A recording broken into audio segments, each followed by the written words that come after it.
There she goes, our baby. Are we ready for this? You added her to your AAA auto policy. With 24/7 claim support, she's covered. Our AAA agent, you're here too? We're always here for you. Visit AAA.com/insurance to get a quote today.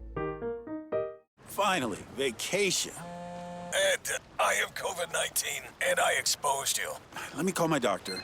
Hey, Doc. Hi, Ed. Doc, I was exposed to COVID-19 yesterday. What can I do? Well, there's Zakova in Citrovir. It's the only prescription pill approved for people 12 years and older to help prevent COVID-19 after exposure and should be started within 3 days of exposure. Taking Zakova with certain medicines can cause serious or life-threatening side effects or affect how it or other medicines work. Tell your doctor about all your medicines, vitamins, and supplements, as lab tests or dose changes may be needed, and if you are or plan to be pregnant or breastfeed. Zakova may harm your unborn baby. Do not take Zakova if allergic to its ingredients. Serious side effects include allergic reactions, some severe like anaphylaxis. Get medical help right away if you have rash, hives, itching, swelling of your mouth, lips, tongue, or face, trouble swallowing or breathing, throat tightness, dizziness, lightheadedness, stomach area pain, or vomiting. These are not all the possible side effects. Ask your doctor about Zakova. For more information, call 1-877-4-ZAKOVA or visit xocova.com.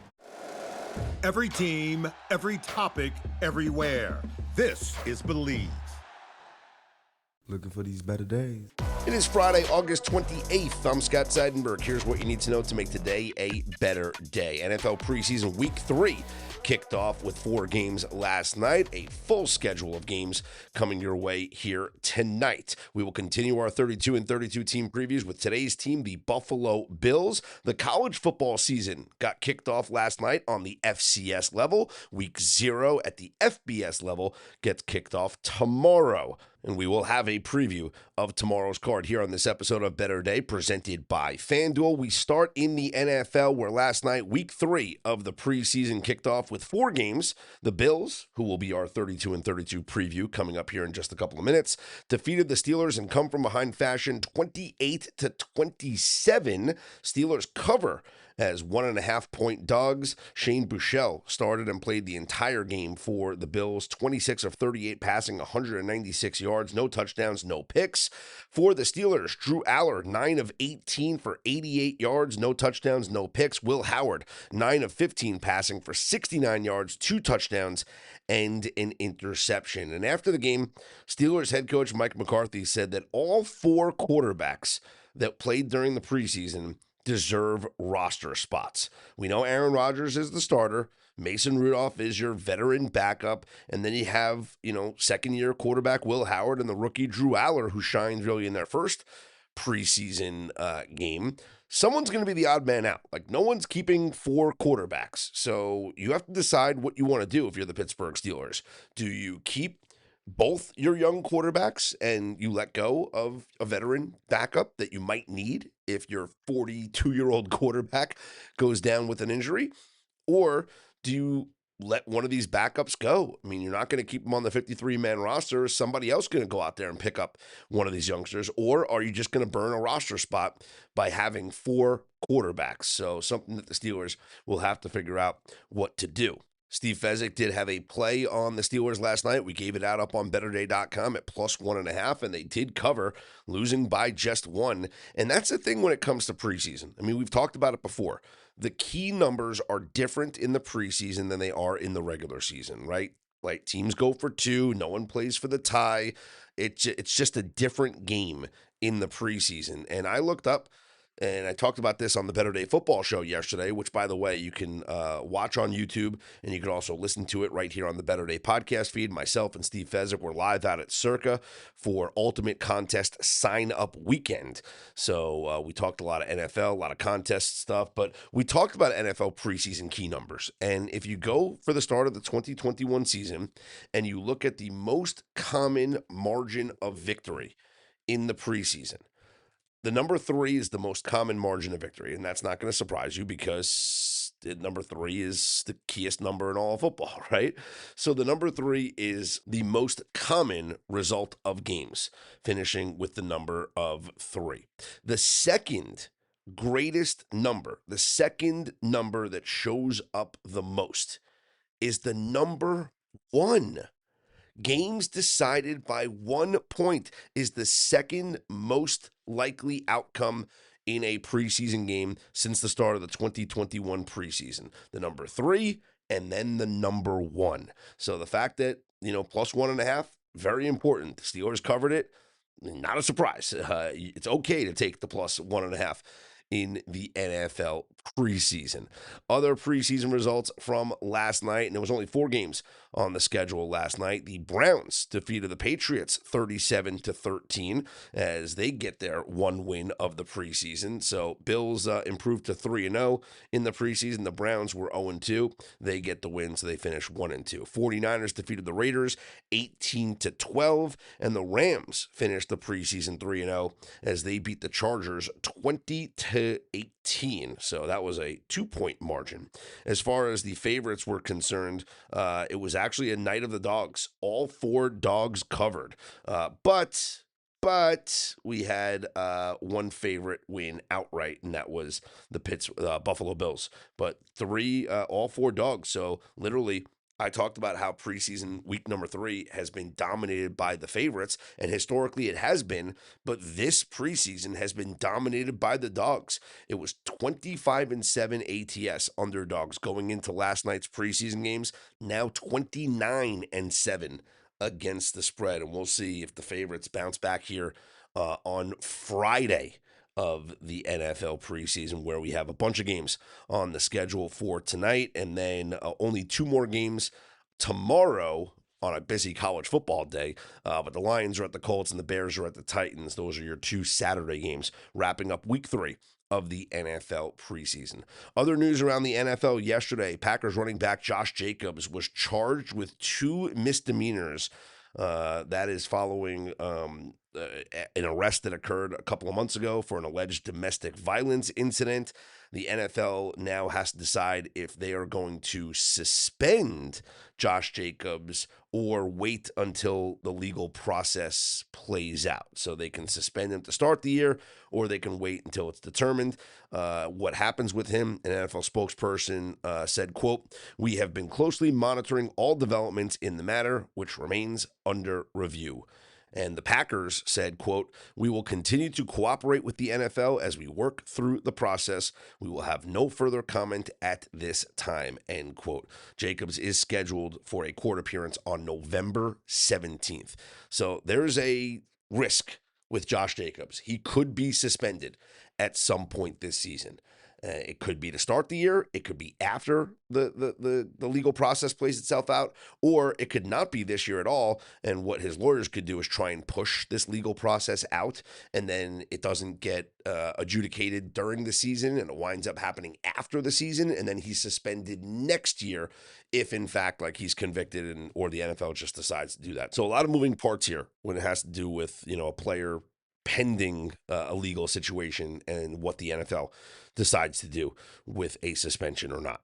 All right, let's get to our 32-32 team preview of today's team, the Buffalo Bills. And if not now, then when? I mean, that's what most people are thinking about when it comes to the Buffalo Bills. Last year, it seemed like everybody was picking them to win the Super Bowl. This year, it's the Bills or the Rams, right, that are the most popular picks. Buffalo plus 1,000. They are the second favorite to win the Super Bowl up on FanDuel, minus 136 favorites to win the AFC East with a win total of 10.5, minus 120 to the over. And look, what can you say negatively about this team, right? Is there uncertainty with Joe Brady taking over as the head coach? Maybe. I don't know. He's been with the team for a couple of years now as the offensive coordinator, so he's got familiarity with Josh Allen, so there shouldn't be much transition there.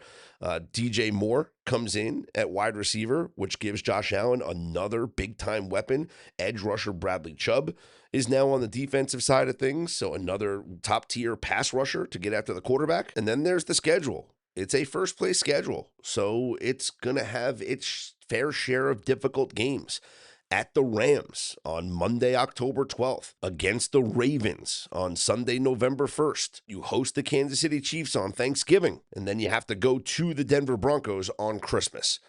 Those are difficult games.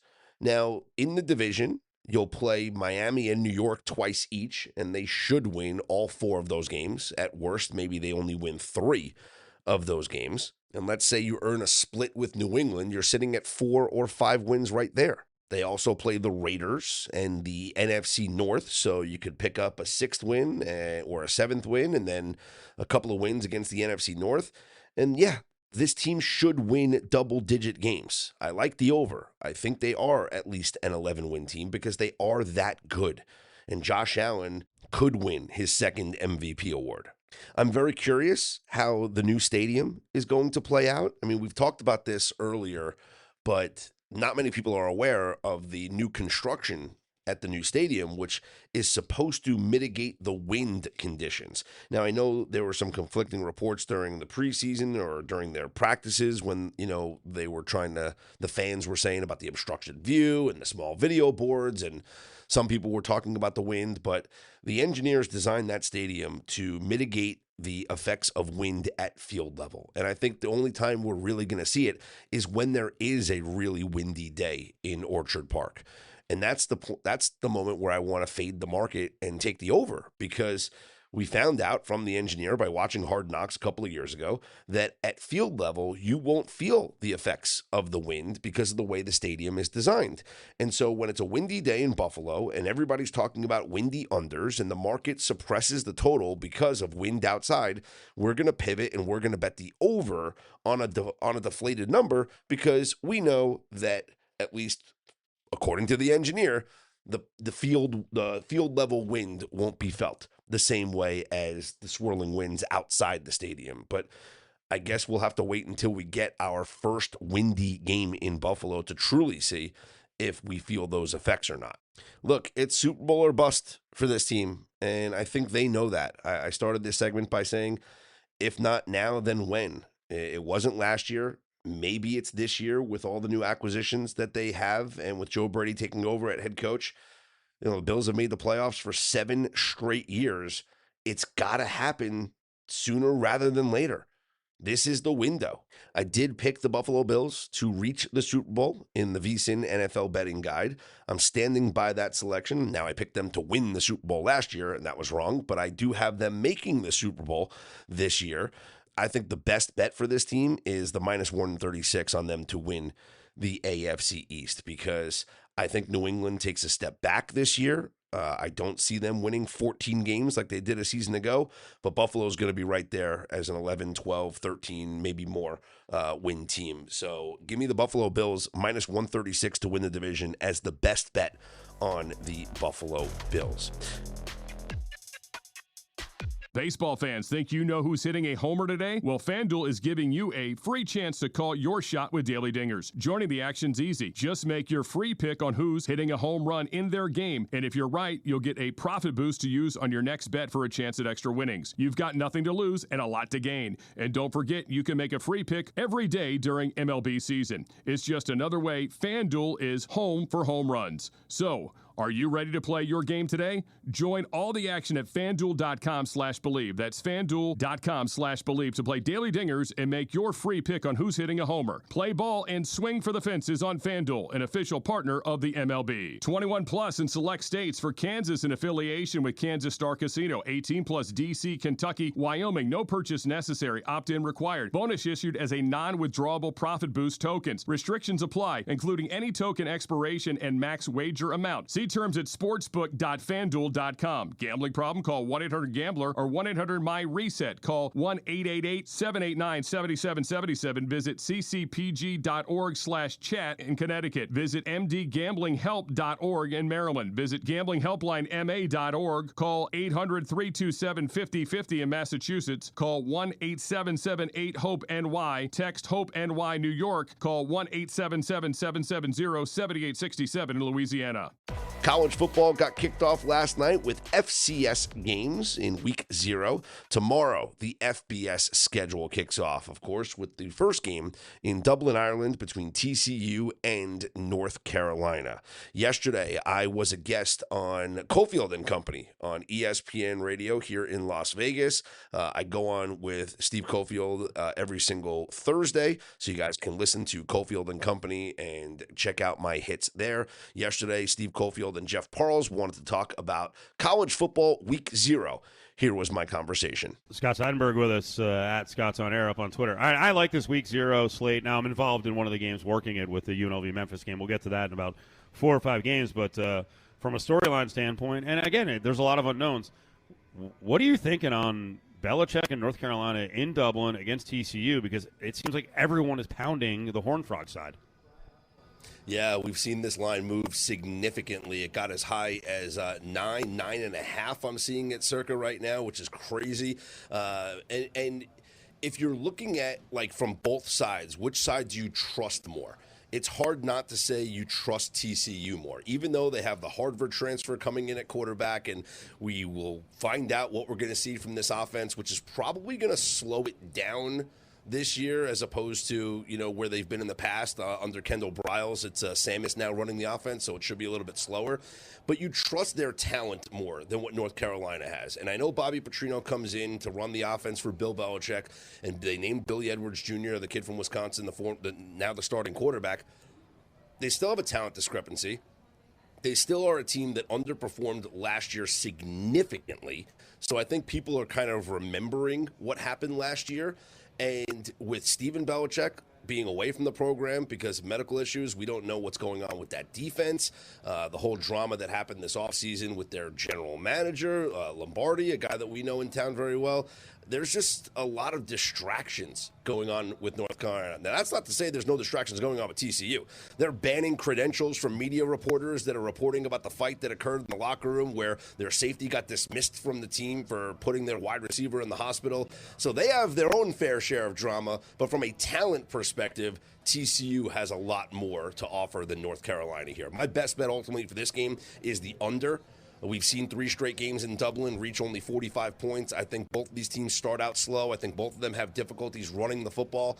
And because of TCU slowing things down offensively this year with their new coordinator, I think it's going to be a lower scoring game. So I bet the under 47.5. We're now down to 46.5 across the board here for the game in Dublin. Scott, I want to go to the one that was supposed to be in Brazil, but it's in Charlottesville, Virginia instead. UVA, NC State. I actually think the Wolfpack are a little bit underrated coming into the year because I think C.J. Bailey is a monster. This is starting to get bet on the Pack, though. We saw it as high as 6, and now it is 4 pretty much across the board here in Vegas, now with Virginia as a home favorite. Yeah, there's a couple of 4.5s still left, which you can grab that. I would go ahead and grab that because, 4, a little bit lesser of a key number, but it still is a potential of landing. So you want to avoid that push and just get yourself a win if you can get the 4.5. I'm with you. I love NC State in this spot. I was surprised to see this line that high. Not surprised to see this team go in favor of them. I get it. I do like Bo Prabula from Missouri coming over to be the quarterback now at Virginia, so he does have a lot of mobility. But NC State has owned this rivalry. Dave Doran has never lost to Virginia. The last time Virginia beat NC State was 2012. NC State won 35-31 last year. They carry over, as you mentioned, C.J. Bailey back, who, even though I do like Bo Prabula, is a better quarterback. I always go to the talent. I feel like the talent's better on NC State side. And, yeah, I think Virginia lucked out by having this be a home game for them because it's not neutral site now. So they don't play any road games for really this season, any true road games. So it's important for them to take advantage of this. But I thought the number was too high. I think anything north of a field goal is honestly too high, and I'd be on NC State. Again, anything over a field goal. Let's go to L.A., USC with a week 0 game against San Jose State. Scott, there's one common denominator with these week 0 games and Lincoln Riley. There are points, and there's usually a good amount of them. Yeah, and there's also a theme with USC and San Jose State, 6-0, all by double digits, too. So they've owned this rivalry. But, yeah, Lincoln Riley, 73 points in the opener against Missouri State last year. It was 48 against Utah State, 56 against San Jose State a couple of years ago, 66 against Rice. Anytime Lincoln Riley has a tune-up game, they're going to keep their foot on the gas, and they're going to put up a ton of points. And let's be honest, guys, there is a lot of pressure on Lincoln Riley this year. Right, and I know that they have an easy start to the schedule, and then it gets a lot more difficult. Their win total is around 8.5. I don't see anybody that's really predicting them to make noise in the Big Ten. I mean, they could. If there's anybody that could do it, it's Lincoln Riley. We love the quarterback in Jaden Mayava. We're obviously familiar with him here in town. But this is a team and a coach that will not let up here against an inferior opponent because they have a lot to prove this year. And the one thing that benefits USC this year as opposed to in previous years, Gary Patterson, the former TCU coach, College Football Hall of Famer, now is running the defense. So I don't know how many points San Jose State's going to score in this game. USC might win 49-0. Scott, what do we do with North Dakota State? They're hosting Jacksonville State. Again, not like the Jacksonville State has been at FBS long, but first FBS game as an FBS program for the Bison. And we saw it open around 10 in some spots. It's down to a touchdown most places right now with North Dakota State at the Fargo Dome. Yeah, grab the touchdown while you can. I took the points with Jacksonville State earlier this week. I love their quarterback, Caden Creel. He's a really good veteran. He's been there for a while. He knows the system. He can run the system. He's mobile as well. And I get it. The Fargo Dome is going to be lit, as they say. But it's their first step up into the FBS division, right? And I think that there's a lot of pressure and maybe some nerves for this team to show up because of the success that they had at the FCS level. I know that these two teams like kind of they played in the FCS championship game like several years ago, but Jacksonville State has been in the conference championship game 2 years in a row. They've played at this level now for a couple of years. I think they have more experience and more confidence at this level to keep this one close. It's going to be a fun game, but Jacksonville State plus a touchdown is the way to go. Go to Better Day Podcast, listen to the podcast. Scott Seidenberg, he runs the whole thing, is with us here on Field and Company, ESPN Las Vegas. I saw you guys had some free picks up on the site, and one of them was covering the Hawaii-Stanford game and was talking about the total. I know last week you didn't have a whole lot on the game. What are you thinking now? I know you were probably going to shy away from Hawaii. You changed your mind, and what's going to happen with that total? So we do like the under. It's now down to 48.5. You can still grab a 49, and that's a key number, obviously 49, because, what did Fez ask me today? He's like, hey, Scott, what's 31 plus 17? And I was like, 48, Fez. And he's like, key number. So we always talk about where the potential for scores are, right? Like anytime you see numbers in football, it's like, well, 49 and a half. Well, how are they going to get there? Oh, this many touchdowns, this many field goals. Like start to think about the realistic possibility of scores. 31-17 is a score that could happen. So 48 and a half. Going under is the way to go here. 49, I see at Circa. You can grab that. I don't know what Hawaii's offense is going to look like with Ashlock, their wide receiver, banged up. There's so much praise for Mike Alejado. He's on all the preseason watch lists now. But this is a revenge game for Stanford. Like, let's not forget, amidst the comeback last year by Hawaii and a great result for them, was Stanford and Frank Wright absolutely giving this game away. They ran the ball down the throats of Hawaii and then all of a sudden stopped running the football. They got a new head coach this year trying to establish a culture. He's not going to make that mistake that Frank Reich last year. What was it, 43 runs? You think about it. They run it 45 times or 48 times. They probably win that game last year. Stanford absolutely outplayed them in that game. And now that it's at home, it's a completely different environment. We know how difficult it is to go out to the island and play. It's the third time in 4 years that they're opening against each other, but this is the first time it's in Palo Alto. So I think the home field has the advantage here. I would play Stanford, and right now we're seeing minus 3.5 as the best number you can get. I would grab that before it's gone. All right, let's close strong with the game in town, UNLV and Memphis. The line's been all over the place. Now it seems to be steaming toward Memphis. You like anything with the side or the total? So is Dan Mullen going to announce a starting quarterback, or are we just going to wait and see, what happens when we get to Saturday night? Steve, you probably know more than me. I mean, I heard his comments in the press conference where it's like, what's a starter anyway? Like, if we're running 5 wide and Jet Thomas is not out there, are people going to complain that he's not a starter? Like, all right, that's a cute comment, but it's the quarterback. We want to know who's playing, Dan. We need to know. I know you have him coming up on the show in a little bit, so I hope he leaks something out here. I think we're assuming it's Jackson Arnold, but you never want to assume. You know what that means. happens. Maybe it's gamesmanship. You don't know. You want Charles Huff and Memphis to not know who to prepare for, but you know what I say? You always want to prepare for an orgy. Memphis is going with Marcus Stokes.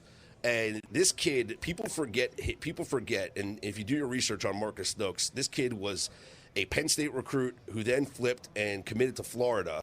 But because of an unfortunate social media post, he had his scholarship pulled, and therefore he goes to a Division II program where he throws for 40 touchdowns last year and was a finalist for the Division II version of the Heisman Trophy.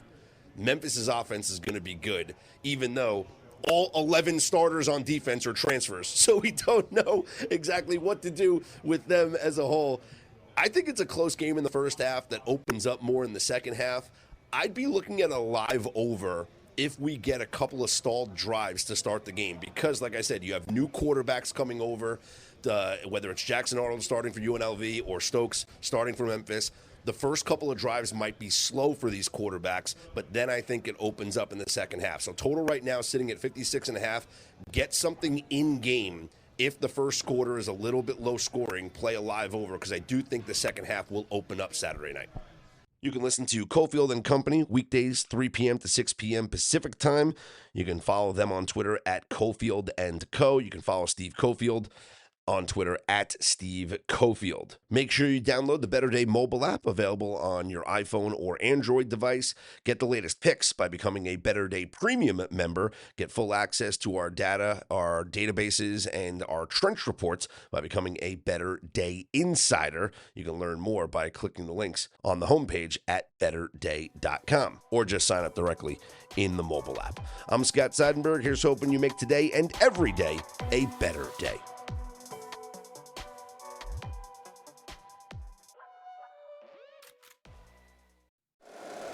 If you like the show, please take a moment to rate, review, and subscribe. It really does help the show to grow.